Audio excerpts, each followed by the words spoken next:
The man is dash his son's fault. দেখো একটা জিনিস খেয়াল করো, যেমন একটা লোক যদি সে আসলেই অন্ধ হয়, ঠিক আছে, মানে একটা চোখ নাই একটা লোকের, তাহলে এইটা ক্ষেত্রে কি হবে, যদি তার আসলেই অন্ধ হয়, আসলেই অন্ধ, ঠিক আছে, রিয়েল ব্লাইন্ড,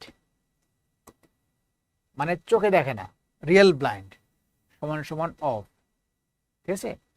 আরেকটা হচ্ছে যে দেখেও না দেখে, মানে দেখেও দেখে না, এরকম যদি হয়, ঠিক আছে, এটা হচ্ছে আনরিয়েল বা নন রিয়েল ব্লাইন্ড।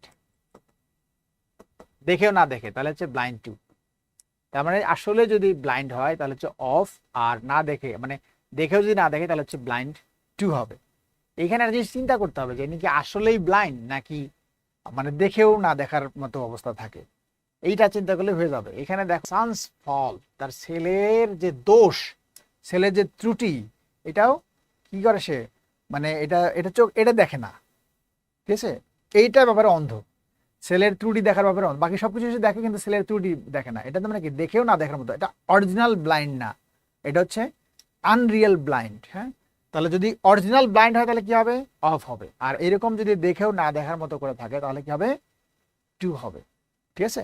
সেক্ষেত্রে আনসারটা কি হবে দেখো, ব্লাইন্ড ইন তো হবে না, তাহলে ব্লাইন্ড অফটা কখন হইতো, যদি সে আসলেই অন্ধ হইতো, আসলে অন্ধ না কিন্তু, তাহলে এটা না, আনসারটা হচ্ছে এইটা।